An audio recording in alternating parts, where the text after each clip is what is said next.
नमस्कार, मेरा नाम एडवोकेट संजय कुमार जंगीड़ है। मैं आज आपको बताऊंगा कि कोई निचली अदालत या लोअर कोर्ट द्वारा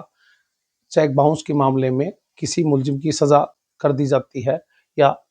सज़ा सुना दी गई है, उसके बाद भी आपको, अगर आप अपने अधिवक्ता के माध्यम से 389 सीआरपीसी जो अब 430 बीएनएसएस है उसका प्रार्थना पत्र लगाएंगे तो आपको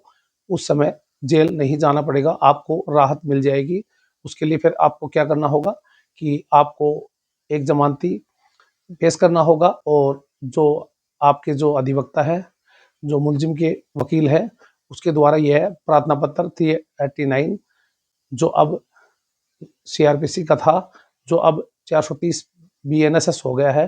उसका आवेदन करने के बाद आपको जमानत का लाभ दे दिया जाएगा। इसके अलावा आपको ये ध्यान रखना होगा कि आपको जब तक आपको जमानत पर छोड़ा गया है, बेल बॉन्ड पर आपको जेल न जाकर आपको बेल बॉन्ड पर रिहा किया गया है, तो जो समय अवधि निचली अदालत यानी लोअर कोर्ट द्वारा आपको दी गई है, उस समय अवधि के अंदर आपको अपीलीय कोर्ट जो जिला न्यायालय है उसके से आपको जमानत कराकर और निचली जो अदालत है जहां पर आपको सजा सुनाई गई थी उसमें दोबारा आपको उस समय अवधि के अंदर आपको जमानत तस्दीक करवानी होगी। अगर नहीं कराते हो तो आपको जेल जाना पड़ सकता है। उसके अलावा आप अगर उस समय अगर जो लोअर कोर्ट द्वारा जो आपको सजा सुनाई गई थी उस समय आपको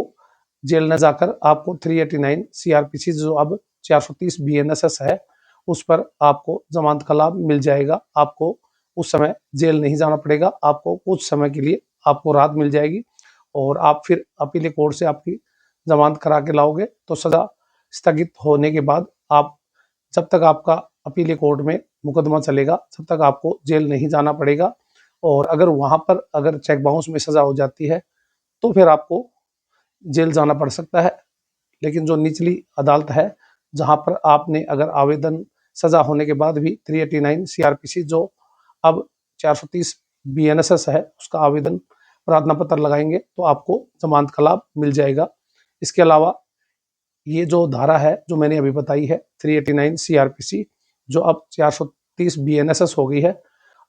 अगर कोई भी लोअर कोर्ट द्वारा किसी फौजदारी मामले में अगर 3 साल तक की सजा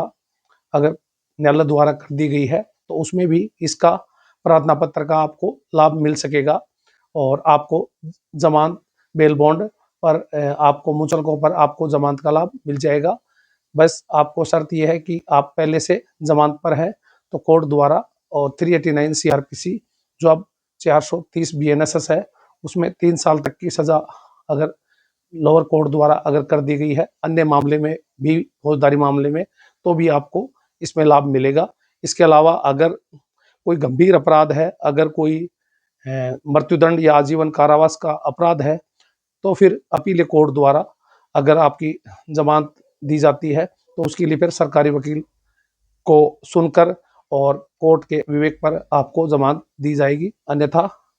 वो कोर्ट के ऊपर सह विवेक है। इसके अलावा जो 3 साल तक की कोई भी मामले हैं जिसमें चेक बाउंस का मामला है या अन्य जो फौजदारी मामले हैं, अगर 3 साल तक की सजा अगर उसमें अगर सुनाई जाती है लोअर कोर्ट द्वारा तो 389 सीआरपीसी जो अब 430 बीएनएसएस है उसका आप प्रार्थना पत्र लगाकर और बेल बॉन्ड पर आप जमानत का लाभ ले सकते हैं। मेरा अगर वीडियो अच्छा लगा हो तो लाइक कीजिए, सब्सक्राइब कीजिए और मैंने आपको साधारण भाषा में और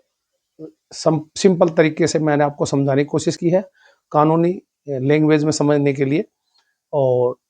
389 सीआरपीसी जो अब 430 बीएनएसएस है उसका अध्ययन करें। धन्यवाद।